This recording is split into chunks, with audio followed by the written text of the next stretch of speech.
Ada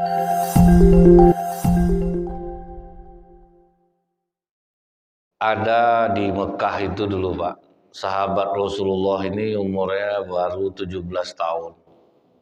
Namanya Mus'ab bin Umair. Mus'ab bin Umair ini terkenal paling tampan lah dia di Mekah. Baju paling bagus, tubuh wangi karena dia anak bangsawan. Dan tutur katanya itu bagus.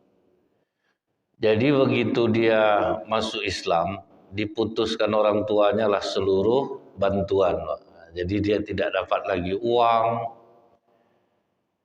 Makanya Rasulullah sedih kalau nengok dia tuh. Dulu tidak ada laki-laki yang lebih tampan daripada Mus'ab bin Umair di Mekah ini. Tapi setelah dia masuk Islam, kasihan kita nengok keadaannya. Jadi waktu dia meninggal tuh Pak, bajunya itu ditutup kepala keluar kaki. Ditutup kaki keluar kepala. Udah pokok ada kekurangan lah. Cuman tampannya itu memang luar biasa Mus'ab bin Umair itu. Jadi orang ketika sudah mendapatkan hidayah Islam ini ternyata harta benda duniawi itu tidak begitu dipandang lagi. Mus'ab bin Umair inilah orang yang pertama kali diutus Rasulullah untuk berdakwah ke Madinah sebelum hijrah. Jadi karena dia ini anak bangsawan, tutur katanya itu bagus Pak. Jadi dia yang diutus. Sehingga mudah orang untuk mengenal Islam ini. Bahkan ada tibanya preman di Madinah Pak, udah mau nombak dia. Diajaknya duduk baik-baik. Duduklah dulu Bang. Nanti kalau yang saya sampaikan ini tidak setuju Abang, saya pergi dari sini. Dibacakannya lah Al-Quran sehingga lunak hati orang yang mau menombak dia ini. Nah Mus'ab bin Umair ini Bu, waktu perang Uhud dia itulah yang memegang bendera perang. Datang musuh Pak, ditebasnya tangan kanan Mus'ab bin Umair. Jadi karena ditengoknya posisi Rasulullah sudah terdesak, ditimbunnya badannya setengah di tanah. Dipegangnya bendera itu, jadi dihalangnya pakai badannya, kuda-kuda orang itu dihalang pakai kuda-kuda. Jadi ada kalimatnya yang untuk menghibur hatinya selama dia menghadang lawan itu, udah ditebas tangan kanan, diangkatnya bendera itu pakai tangan kiri. Jadi kata Mus'ab bin Umair ini, wama Muhammadun illa rasulun qad khalat min qablihi rusul. Muhammad itu tidak lain hanyalah seorang rasul. Sungguh telah berlalu sebelumnya beberapa orang Rasul. Itu kalimat dia. Untuk menghibur dirinya. Rasul-Rasul sebelumnya kan mati juga. Itu terus kalimat yang diucapkannya. Karena dia udah tahu posisi udah terdesak. Yang dia takutkan adalah Rasulullah meninggal. Itu terus dibacanya. Sampai akhirnya Mus'ab bin Umair ini mati. Dan kalimatnya itulah dijadikan Allah surah Ali Imran ayat 144. Jadi ini perkataan sahabat yang menjadi ayat Al-Quran. Tapi diteruskan Allah di situ, afa imata au kutilang qalabatum ala aqabikum. Apakah jika dia wafat atau dibunuh kamu akan murtad? Itu diteruskan Allah. Jadi jangan sampai nanti kalau Rasulullah ini meninggal kalian murtad jadinya. Macam umat Nabi Musa kan balik jadinya balik. Gimana ini Musa ini? Begitu sudah berhasil Nabi Musa menghilang 40 hari, banyak yang murtad. Itu baru menghilang, baru itu balik lagi murtad. Artinya Pak, Rasulullah ini juga diperlakukan Allah seperti manusia biasa. Yang meninggal juga. Karena banyak anggapan orang itu kalau orang-orang soleh itu tuh kebal senjata.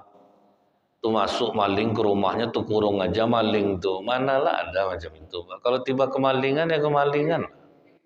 Dipukul orang ya kena juga. Macam di perang Uhud tuh Pak. Gigi Rasulullah tanggal. Topeng besinya pecah, penyok. Jadi sama juga. Nah itulah artinya apa Bu? Rasulullah itu betul-betul diutus Allah itu sesuai. Bila Allah mengendaki keajaiban baru bisa, kalau enggak ya enggak.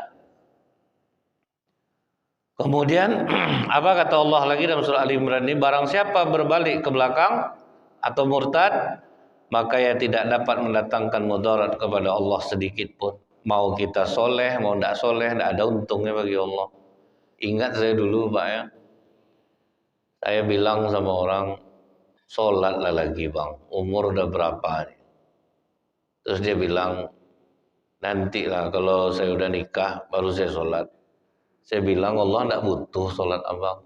Mau abang sholat, tidak ada untungnya bagi Allah. Kita yang butuh Allah itu. Karena banyak orang anggapannya seperti itu Pak. Pokoknya nanti kalau murah rezeki aku baru aku sholat. Padahal kadang miskin itu pun baik bagi kita.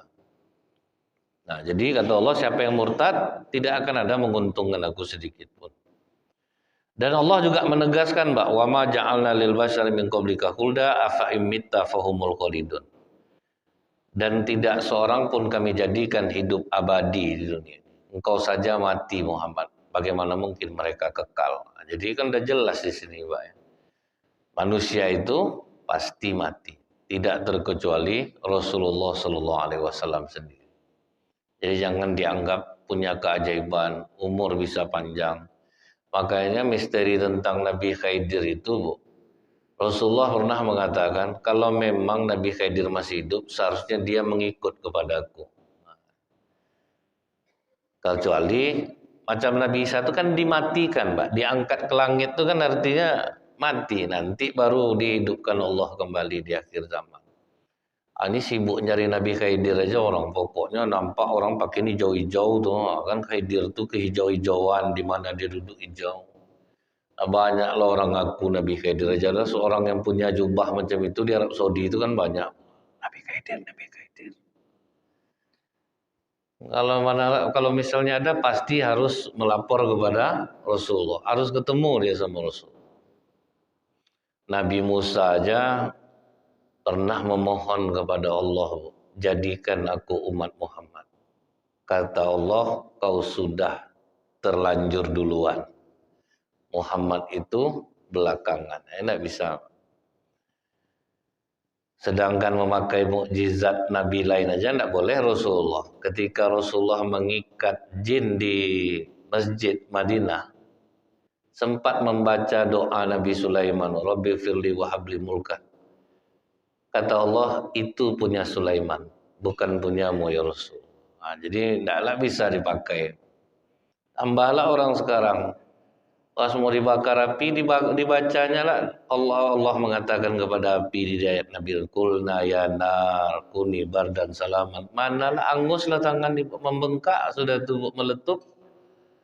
Sedangkan Rasulullah aja pakai doa Nabi Sulaiman aja tidak dikabulkan oleh Allah. Nah, jadi maksudnya ini apa nih Pak? Artinya Rasulullah itu juga manusia biasa yang pasti juga meninggal dunia.